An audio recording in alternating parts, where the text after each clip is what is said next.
The book of meditator का ये सूत्र कहता है, meditator welcomes even a constructive lie but shuns a destructive truth. अर्थात सूत्र कहता है कि ध्यानी एक सृजनात्मक झूठ का स्वागत करता है और जो विध्वंसक सच है उससे अपने को दूर रखता है। बहुत ही रोचक सूत्र है ये, क्योंकि अध्यात्म के जगत में जो लोग भी हैं वो झूठ और सच के झमेलों में इस कदर उलझ जाते हैं कि बहुत पीड़ित भी होते हैं। हमको सच बोलना चाहिए कि हमको झूठ बोलना चाहिए। सारे तो धर्म ग्रंथ, सारे उपदेशक यही समझाते हैं कि हमेशा सच बोलो। सच जो बोलता है वही आध्यात्मिक व्यक्ति होता है। सूत्र कहता है कि सच और झूठ सापेक्ष है, रिलेटिव है। हमें तथ्यों से लड़ाई लड़ने की जरूरत थोड़ी है। हम यहाँ पर जीवन को सुंदर बनाने के लिए हैं, जीवन को एक नई दिशा, एक नई ऊंचाई देने के लिए। और रहा सवाल झूठ और सच का, एक पर्सपेक्टिव है, नजरिया है देखने का। अब अगर किसी के जीवन में सुधार होता, कल्याण होता, तो सृजनात्मक झूठ भी बोला जा सकता है। उसको कंस्ट्रक्टिव लाई सूत्र कह रहे हैं, उसी को सृजनात्मक झूठ कहेंगे।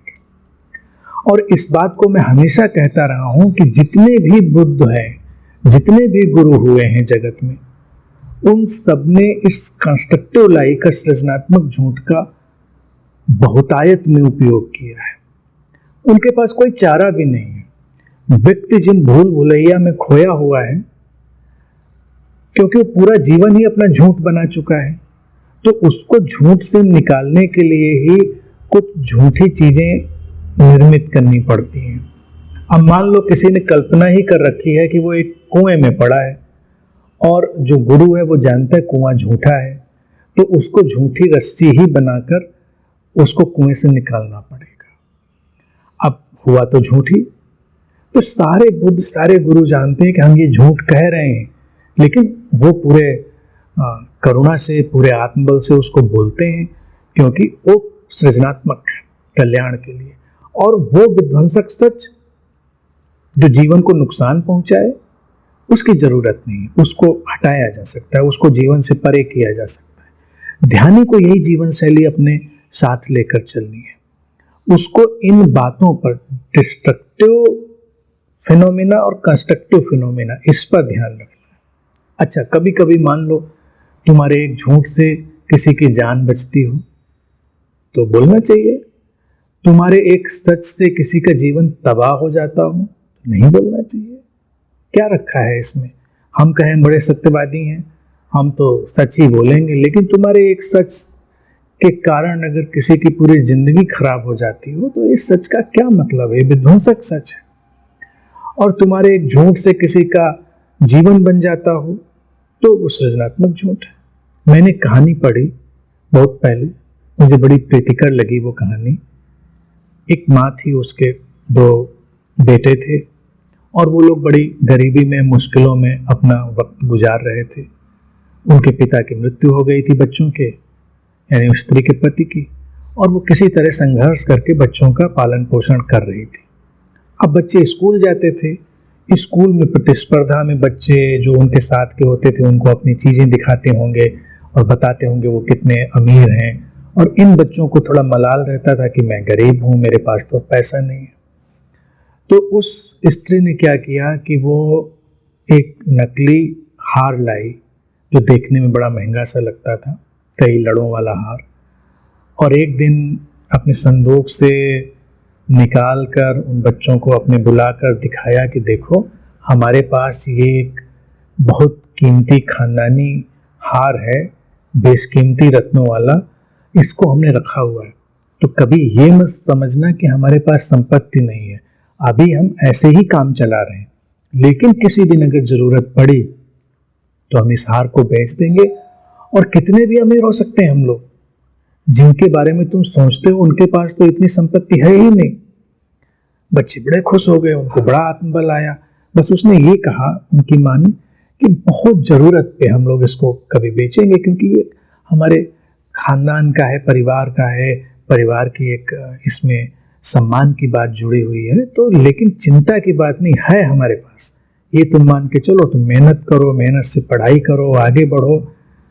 बच्चों ने खूब मेहनत से पढ़ाई करी तो उनको जोश आ गया, उनको लगा कि भाई ठीक है, ये तो कोई कमी की बात ही नहीं है, हम किसी से कम थोड़ा ही हैं। अब बच्चों को कम कपड़े पहनने से भी या सस्ते सामान से भी कोई परेशानी नहीं थी, क्योंकि उनके अंदर था हम तो अमीर हैं, लेकिन ये तो काम चलाऊ चीज़ें, वक्ती हैं। बच्चों ने खूब मेहनत से पढ़ाई की, जीवन में बहुत सफल हुए।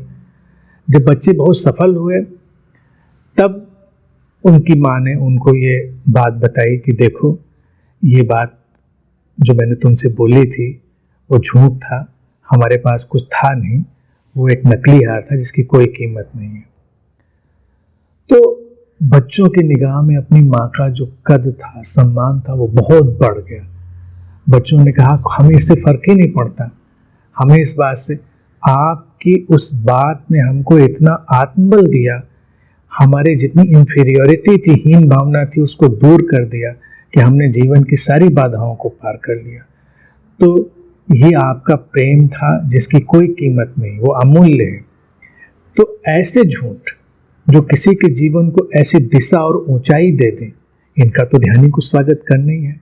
और फिर भारत में अगर हम देखें, हमने भगवान कृष्ण को, जिनको हम पूर्ण अवतार कहते हैं, उनके जीवन में इन्हीं गुणों को हमने रचा बसाकर पेश किया।